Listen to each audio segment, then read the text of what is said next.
Il nous faut régulièrement nous fixer des temps de prière pour entretenir le sentiment de reconnaissance, de gratitude que nous avons pour le Seigneur.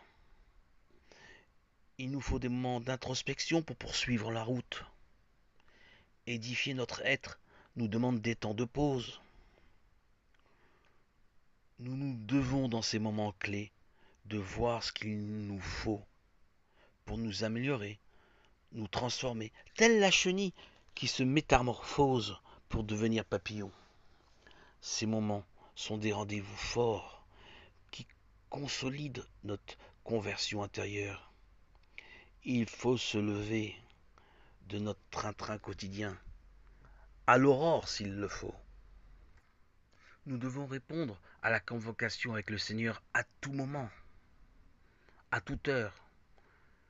Et nous devons être prêts. Et pour cela, il nous faut nous fixer un moment, nous l'imposer.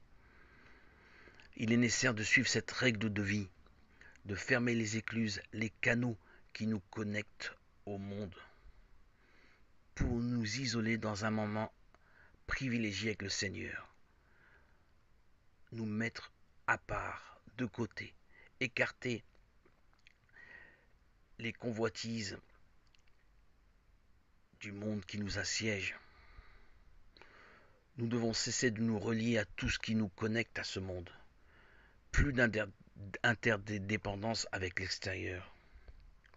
Nous nous posons, nous nous immobilisons pour laisser notre créativité, notre joie intérieure s'exprimer dans cette relation que nous sommes nous-mêmes imposés avec le Seigneur, dans un temps bien précis. Il y a toujours beaucoup à faire dans ces moments de silence, si nous nous y investissons. Si on s'ennuie dans ce laps de temps court, on peut lire quelques versets bibliques. Le but est de se retrouver avec nous-mêmes, et plus que tout, avec le Seigneur, notre seul appui.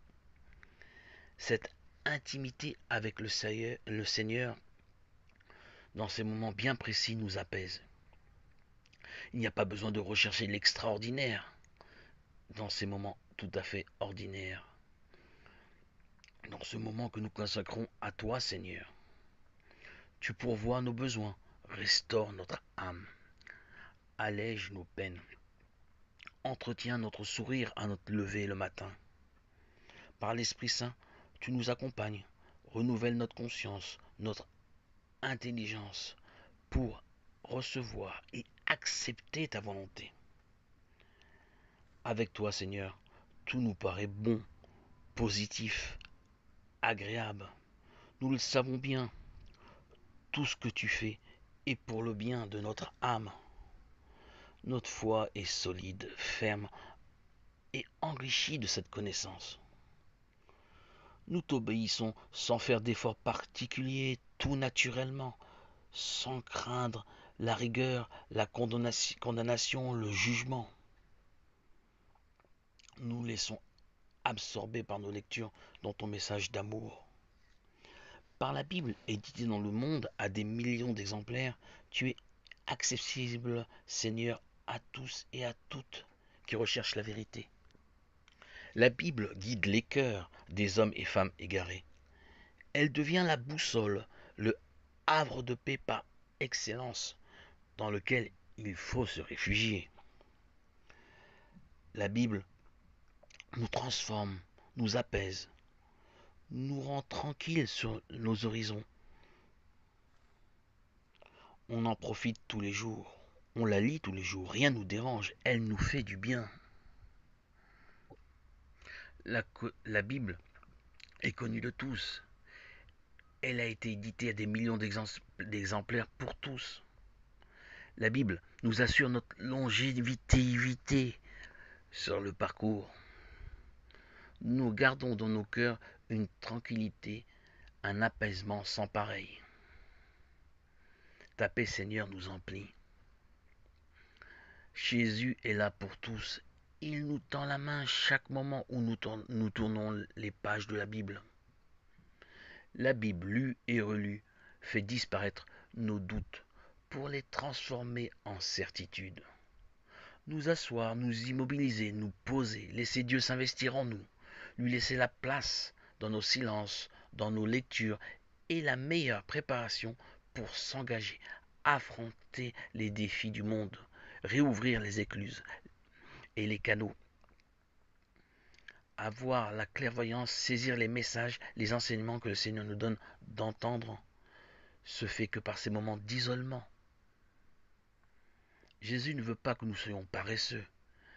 Il demande de notre part collaboration, engagement et surtout ne pas s'endormir dans notre train-train quotidien. Ce sont les dispositions favorables pour garder les yeux ouverts, ne pas chuter par les diversions que le tentateur place sur notre route. Dieu est avec nous, il ne nous abandonne pas. Nous devons nous en souvenir régulièrement dans ces moments de pause, d'introspection que nous nous sommes fixés. Nous ne pouvons l'oublier. Ces temps sont favorables pour nous régénérer, nous renforcer en Dieu. Il nous faut fixer ces moments de quiétude pour nous et surtout pas négliger de se joindre aux assemblées de Dieu. Se positionner seul dans la sanctification est dangereux. Nous ne pouvons vivre notre engagement seul. Notre engagement à Christ est nécessaire et nécessite de se retrouver avec les personnes, les amis qui partagent le même point de vue que nous, les mêmes visions. Donne-nous, Seigneur, de toujours partager ces moments privilégiés.